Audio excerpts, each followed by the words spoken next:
انا داخل على دودة، وهي اصلا واقفة في المطبخ مش عارفة ان انا بصور، فانا هدخل لها كده واقول لها هي واقفة ليه اصلا، واقفة تفكر وبتعمل ايه، انا مش عارف.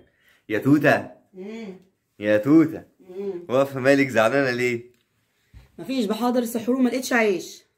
وكل ده اللي مضايقك يعني مفيش عيش عشان السحور؟ هنتسحر بايه؟ فعلا هي دي أزمة. هتعمل لنا عيش؟ افكر. في وصفة عيش تركي حلوة، تعالى نجربها. يلا بينا. لا، هنعمل احلى شوية عيش تركي بجد. ويا نتسحر يا ما بالظبط. نتسحرش. لا بجد هتاكلوا صوابعكم وراها. يلا بينا على المطبخ عشان نعمل احلى شوية عيش تركي. يلا بينا. كيلو الا ربع دقيق، معلقة سكر كبيرة، معلقة خميرة، نص معلقة صغيرة من الملح. هنقلب بقى كل المكونات دي كلها مع بعض.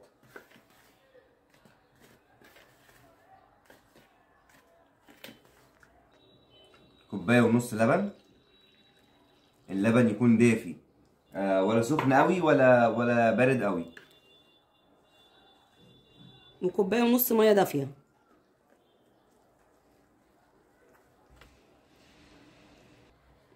حطيت برضو كوباية مية دافية.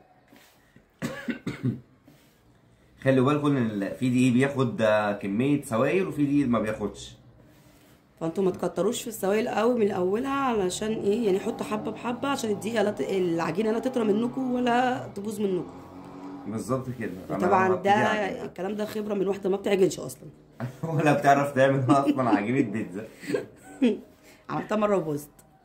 برافو عليكي، برافو عليكي. لا احنا هنا هنعلمك تعمليها ازاي. انا مساعد بس. هنفضل نعجن فيها شوية كده محترمين، يعني 10 دقايق كده.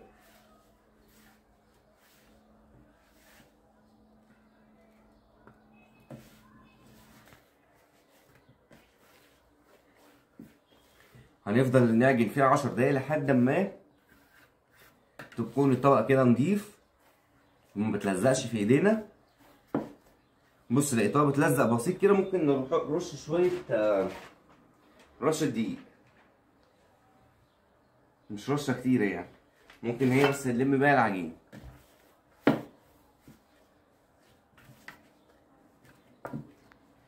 خلاص عجناها كويس جدا وما بتلزقش في ايدينا وطرية، شايفين بصوا طرية ازاي. بس كده بقى هنغطيها وهنسيبها من مدة 45 دقيقة لساعة تخمر، وهنرجع لكم تاني. دي العجينة بعد ما خمرت، نطلعها بقى كده. بصوا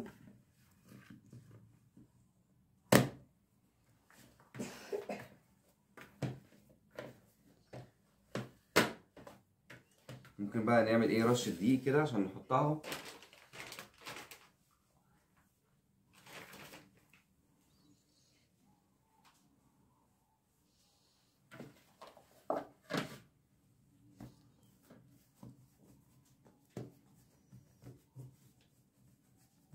وانتي يا توته هتعمليها قد ايه؟ هنقطعها على 8 قطع متساوية. 8؟ مش هنعمله اصغر؟ صغر شوية بس مش قوي يعني.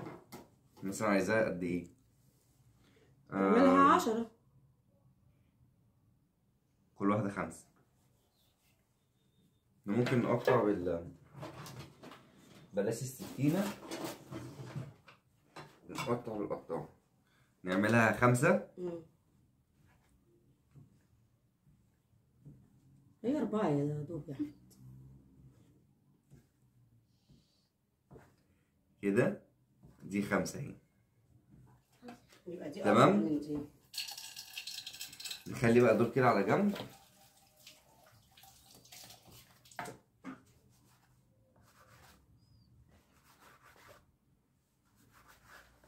اهو نجيب لي بقى كده. هنكور بقى كل العجينة ونعملها كور.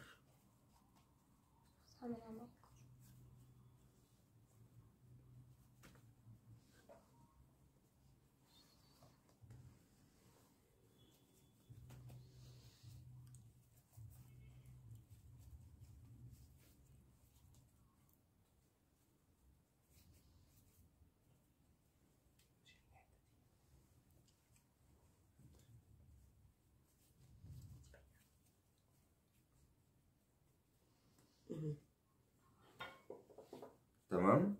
بص احنا هنعمل دول الاول. بس لازم برضو نحطهم على حاجه ونغطيهم علشان ونعمل يعني واحده واحده عشان ما تنشفش. عشان العجينه ما تنشفش مننا. انا ممكن عايز اعمل برضو صغير، يعني ممكن اخلي دي 2. مش هتعمله صغير قوي كده؟ هوريكم اللي هو اللي بيتباع بره بالكيلو ده. ما بقاش بالكيلو يا حبيبي، بقى بالرغيف. بقى بالواحد. مفيش حاجه اسمها بالكيلو دلوقتي. مش عارف باين الواحد بجنيه باين ولا بنص جنيه. الواحد بجنيه وربع. الصغنن قوي ده؟ والله لا، الصغنن قوي ده لا، انا بتكلم على الرغيف العادي. بص احنا عاملين كور صغيره وكور كبيره، يعني مش. لا ده الصغنن العجينه بتبقى اصغر من كده.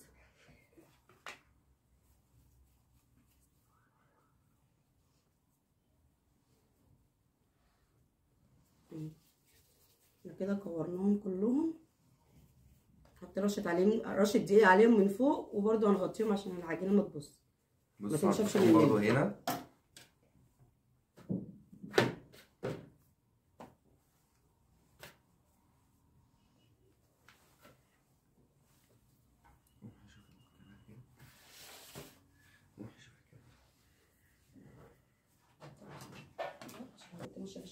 بص هنفردها بقى.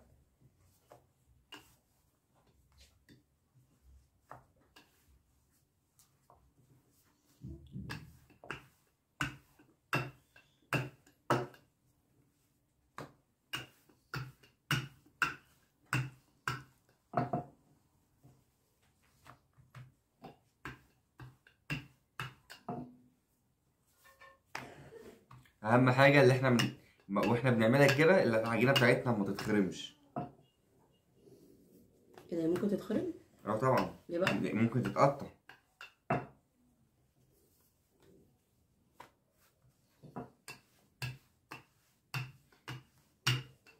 بس كفايه كده. وده كان الصغير ولا الكبير؟ الصغننه. انا هوريكم السمك بتاعها بيبقى نص سنتي. بس كفايه. كفايه اهو.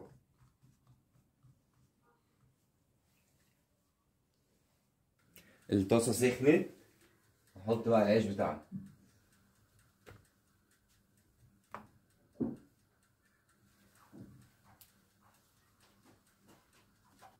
بصوا احنا النار هتبقى عاليه شويه.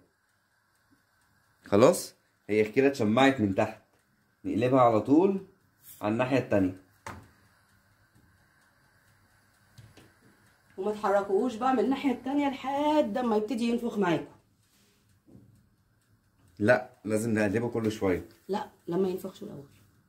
لازم يتقلب كل شويه. يا ابني انا خبيره، اسمع كلامي. واضح. واضح ان انت اول معلومه قلتيها خربت الدنيا.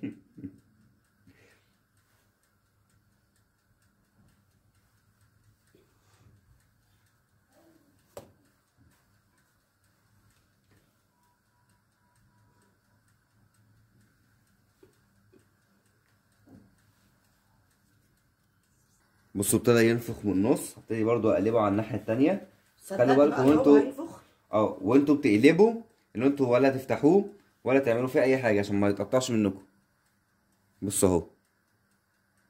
ما تقلبش بقى لما يبطل نفخ. بصوا احنا بندوس كده علشان يتفتح من كل الجوانب، نفضل ندوس كده بالراحه اهو. شايفين بقى كوره. نقلب كده. كنت اقول لك ما تدوس عليه عشان ما تفضيهوش. خبيرة عيش تاني، خبيرة عيش. بصوا هو كده خد لون بقى. والله انا استاذه. استاذه فعلا، تهاني استاذه. شوف كنت هتحرقه. احرقه ايه؟ هو بيفضل كده، لازم نقلبه كل شويه. خلاص هو كده اصلا استوى. عايز بقى اوريكم الرغيف التاني الصغير عشان لو عملنا ده. بصوا ده هنطلعه كده خلاص. نعمل الصغير ده، بعد كده هنعمل الاكبر. اصلا ما كانش شغال، ما علينا اللي كل ده اصلا ما اتصورش. برافو، انت كل ده بتفكر ان انت بتصور. ده الحجم الصغير. عملنا اول واحد، بعد كده اول ما اتشمع من تحت قلبناه على الناحيه التانيه وفضلنا نقلب فيه. بصوا ابتدى يعلى اهو. بصوا ابتدى ينفخ. هيبقى شبه الكوره. تهاني دلوقتي هتنفخنا لان هو اصلا الفيديو انا مش متصورش. هتكلم، انا ساكت. شايفين شكله؟ شكله حلو قوي. خلاص ده هنشيله وهنحط بقى الاكبر منه. ده هنشيله ونحط الاكبر. ده سايز تاني. كده احنا عملنا 3 احجام. انتوا طبعاً. ممكن على فكرة الكيلو الدقيق هيعمل لكم من العيش الصغير ده 25 واحدة. وممكن يعمل من الكبير برضو اكتر لو انتوا حابين ترفعوا عن كده، يعني احنا متخنينه شويه عشان يبقى زي العيش التركي بالظبط. فانتوا لو حابين ترفعوا عن كده شويه بترفعوه عادي. بالظبط. العيش التركي تخين شوية عن العيش التاني الشامي الابيض، اللي هو ده مش الشامي الابيض. تمام. هو ممكن يتعمل منه شامي ابيض بس ده مش الشامي الابيض. تمام. ده كده اكبر حجم معانا صح؟ ده كده بالظبط ده الحجم التركي المظبوط.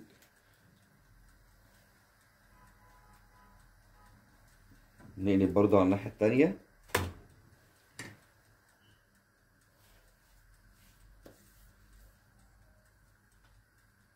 بس هيبتدي بقى ينفخ وهيبتدي يقب معانا.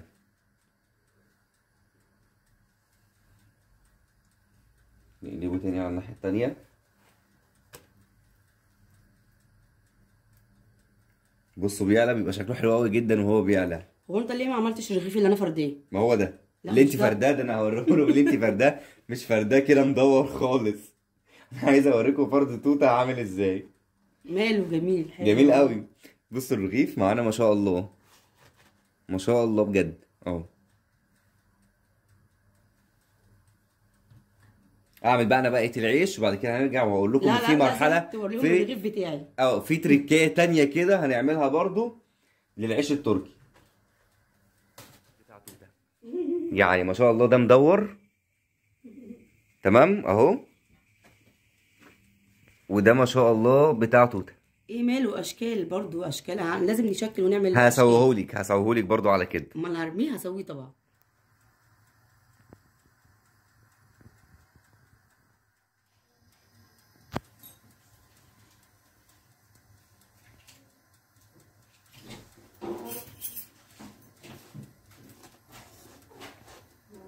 خلص معانا العيش التركي. لسه بقى في مرحله وهي بصوا اصلا عامل ازاي. حاجه حلوه جدا جدا جدا جدا. شايفين؟ المرحله الاخيره اللي هي هنجيب زبده وهندهنه كده. زبده وايه بقى اللي على الوش ده؟ بقدونس او كزبره. بالظبط. وطبعا دي اختياري مش اجباري، يعني اللي ما بيحبش الزبده او البقدونس او الكزبره ما يحطش. بالظبط. يعني الخطوه دي اختياري مش اجباري، ويتساب عيش كده عادي خالص. بصوا احنا هندهنه بس وش واحد. احنا ممكن ندهن شويه ونسيب شويه صح كده؟ ما احنا مش هندهنه كله برضه. ممكن نقطعه كمان 4/4.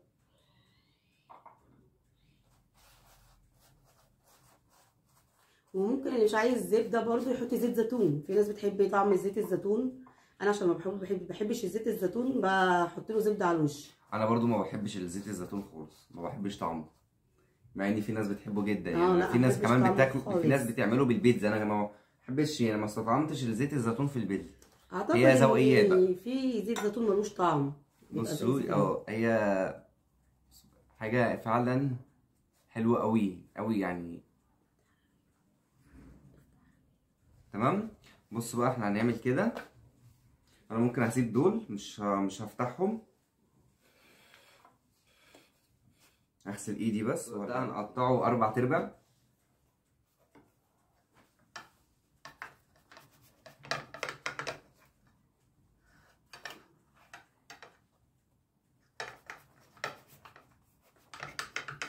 طبعا ده بقى ممكن يتشال في الفريزر عادي خالص، ما يحصلوش اي حاجه ويطلع يبقى كده برضه. بالظبط